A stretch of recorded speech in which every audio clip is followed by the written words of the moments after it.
Halo sobat tanduran, kembali lagi di channel saya, Tanduran Pekarangan. Sekarang saya akan berikan informasi ya, yang membuat saya itu salah satunya agak malas ya untuk bercocok tanam. Karena alasannya itu sangat mendasar sekali ya, yaitu buat jaring melingkar ya. Bukan melingkar ya, ini jaring kotak. Di jaring kotak ini rencananya tuh saya mau buat eksperimen ya. Saya buatkan tanam dari cabai, dari apapun ya. Bahkan semai-semai juga saya mau rencana itu di sini. Tetapi terkendalanya adalah ini. Buat nanam ini ya, ketela ya. Ketela kalau di sini nyebutnya jendal. Nah, ketela apalah. Yang jelas ketela cukup enak ya rasanya. Dan kalau di masyarakat pedesaan ketela ini bisa dimanfaatkan banyak sekali. Kalau di Gunung Kidul itu salah satu bahan tiwul ya kalau tidak salah. Kalau di sini itu biasanya, nah ini singkong namanya tuh, namanya singkong. Kalau di sini kan ketela. Dan ini di sini tuh cukup subur ya sobat-sobat tanduran. Anehnya tuh di tempat ini kalau ditanam ketela itu ketelanya bisa besar. Dan ya berbeda ya sama yang kita tanam di atas sana. Kalau di atas sana itu nanam ya bisa tumbuh seperti ini tetapi tidak ada isinya. Di sini nanti kalau kita tarik itu tidak ada isinya, kosong. Berbeda kalau yang di lahan sini. Padahal di sini itu dominan itu batu ya. Kalau tanah pun tanahnya hanya sedikit, contohnya seperti ini. Ya, dominan batu-batu seperti ini tetapi hasilnya lebih maksimal. Dan ini masih usia muda ya sobat tanduran. Nanti kalau kita panen itu batang yang ini, batang yang kecil ini, batang yang tumbuh ini harus sebesar ini. Besar batang yang kita gunakan untuk menanam. Dan nanti sini juga warnanya sudah kecoklatan. Kalau ini kan warnanya masih hijau ya sobat-sobat tanduran.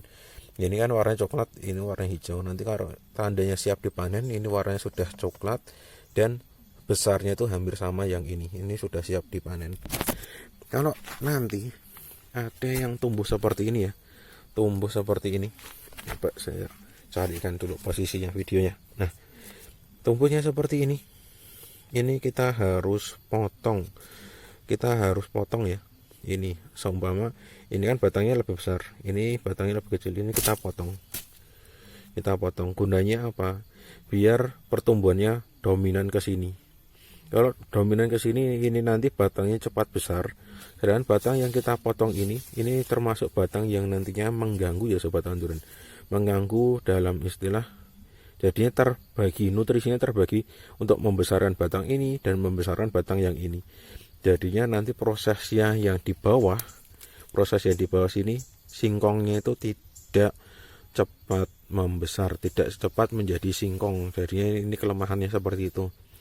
Kalau pengen cepat besar, ini harus kita potong ya. Kita rajin potong, kita rajin bersihkan. Tetapi kalau saya kira sekali potong ini pasti sudah tidak akan tumbuh lagi ya. Jadi nanti akan dominan ke bagian ini. Sama halnya yang di sebelah sana, itu harus kita bersihkan. Jadinya setiap satu batang itu hanya bisa satu saja yang harus tumbuh. Asumsinya nanti biar cepat proses pembuatan singkong karena nutrisinya terbaginya tidak ke banyak hal. Kalau banyak cabangnya itu ada yang bilang bagus ya, oke lah, itu pendapat masing-masing ya sobat-sobat tanduran. Asalkan kita berikan pupuk yang bagus ya nanti hasilnya juga maksimal. Dengan catatan ya, di tempat ini, di pekarangan ini yang sudah tumbuh banyak singkong ini tidak pernah dipupuk sama sekali. Tidak ada pupuk yang diberikan, jadinya ini asal ditancapkan lalu ditinggalkan. Namanya petani di Jawa ya seperti itu ya sobat tanduran. Petani zaman dahulu itu seperti itu. Jarang sekali merawat tanaman. Jadinya mereka itu tanam ya udah, hidup ya syukur alhamdulillah, kalau mati ya udah nanam lagi seperti itu. Makanya kalau di saya pribadi itu kurang setuju ya. Kalau kita sudah menanam ya kita harus merawat, kita harus memaksimalkan agar hasilnya lebih bagus dan ya lebih banyak sedikit lah daripada yang ditanam secara konvensional. Bahkan ada yang singkong yang batangnya ini putih ya, putih atau hijau. itu malah tidak dirawat sama sekali dan daya hidupnya bisa sampai 1 tahun lebih ya. Itu kalau dipanen ya, kalau segi rasa saya kira enak yang ini ya, yang batangnya merah ini, tangkai daunnya merah. Itu kalau dimasak lebih enak ini. Tapi kalau ini kan usia maksimal ya 8 bulan harus kita panen.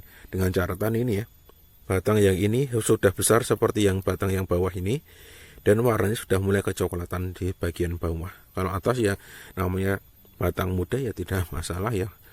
Dan ini nanti ujungnya ini bisa kita masak ujungnya, dan rasanya sangat enak ya. Kalau di nasi Padang itu rata-rata kan nggak pakai daun singkong seperti ini ya. Saya kurang tahu ya mereka itu dapat daun singkong ini dari mana, karena daun singkong ini kok hampir setiap hari punya ya. Itu pasti yang nyuplai itu cukup banyak sekali. Padahal warung nasi Padang itu ya cukup melimpah ya. Bahkan kalau kita lihat ya sobat-sobat tanduran, ini tuh ada beberapa batang yang kemarin tuh hanya diletakkan saja, harapannya sih biar mati, tetapi malah tumbuh seperti ini. Besok kita lihat saja hasilnya seperti apa ya. Kita bandingkan yang ditanam secara manual, yang secara tidak sengaja ya tumbuh karena alam, dengan ditanam secara manual yang kita inginkan, kira-kira nanti hasilnya seperti apa. Kemarin kalau yang di daerah sana itu cukup bagus sekali ya untuk pertumbuhan singkongnya. Makanya gara-gara pertumbuhannya cukup bagus, mau tidak mau ditanam singkong kembali. Padahal baru panen ya terakhir bulan November ya, sekarang sudah Januari, sudah pertengahan Januari. Hasilnya seperti ini, cukup bagus sekali ya. Ya ada yang tinggi, ada yang tidak ya, namanya pertumbuhan juga seperti itu. Kalau dilihat malah bagusan yang sana ya daripada sini. Ya seleksi alam ya, mungkin seleksi alam jadinya seperti itu. Nah ini seperti ini harus kita pilih ya. Coba kita bandingkan, ini 3 batang ya, 1, 2, 3. Batangnya kecil ya, sama kelingking saya masih besaran kelingking saya. Ini masih besaran kelingking saya. Berbeda yang ini hampir sama dengan kelingking saya, hanya 1 batang.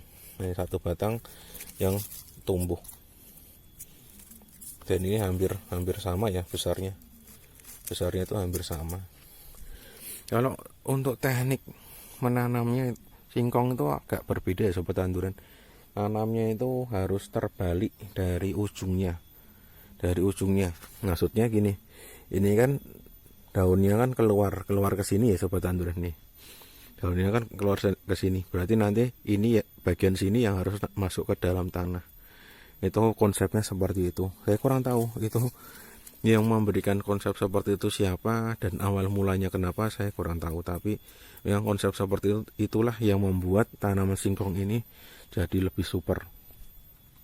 Kemarin itu sempat beredar ya di daerah saya, itu ada yang menyebutkan singkong dari Kalimantan itu katanya bisa besar sekali. Kemarin sempat tertarik ya, saya mau beli, tetapi ya diajak lah sama orang-orang sini.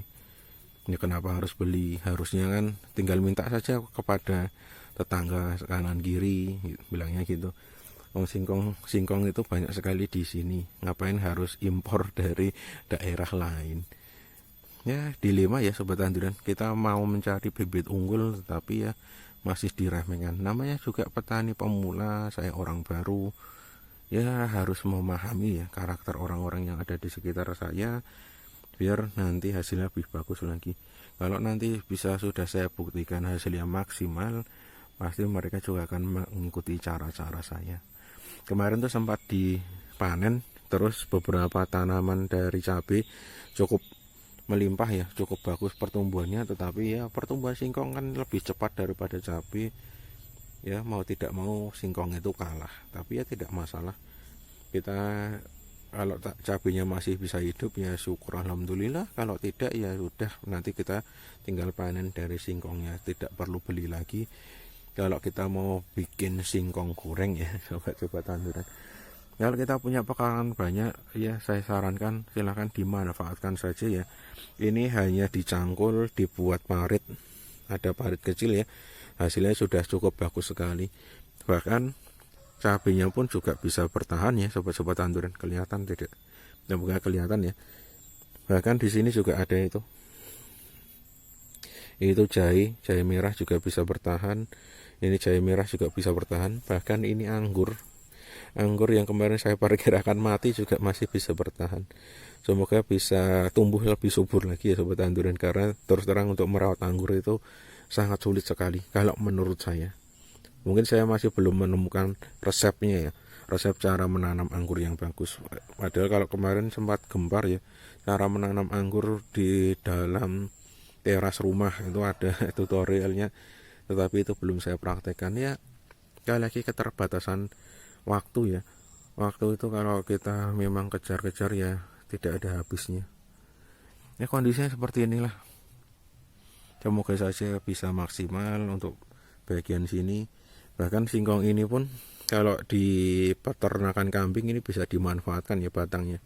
Batangnya ini nanti ikut digiling terus dijadikan pakan ternak kambing. Macam banyak sekali ya manfaatnya singkong. Kita punya sedikit ya bisa kita manfaatkan, tapi kalau di daerah saya itu ada juga namanya pasar telo ya. Pasar telo harga singkong itu cukup murah sekali, bisa kita beli. Kalau yang tidak memiliki lahan, kalau memiliki lahan ya silahkan tanam sendiri, nanti dirasakan hasilnya cukup mudah. Tinggal dibuat bedengan atau gundukan ya sekiranya saja. Untuk mencangkulnya juga tidak terlalu dalam ya, tidak masalah. Nanti jangan lupa kita siramkan bakteri asam laktat ya dari air leri. Di video saya itu sudah banyak sekali saya bahas, nanti tinggal disiramkan saja. 1 bulan itu kita siram itu terus 2 hari sekali, atau seminggu 3 kali, atau seminggu 2 kali, terserah sobat tanduran waktunya yang bisa dimasak seperti apa. Kalau dirasa sudah 1 bulan baru kita tanami, dan jangan dipupuk lagi, nanti kita lihat hasilnya seperti apa.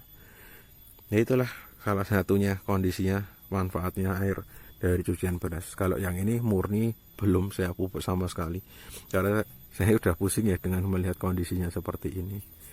Oke lah, seperti itulah bincang-bincang saya. Ini kegalauan saya sebenarnya. Saya buatkan video, semoga bisa menjadi inspirasi, bisa menjadi penyemangat, dan tidak mudah putus asa seperti saya. Oke, saya akhiri. Salam tanduran subur, petani makmur.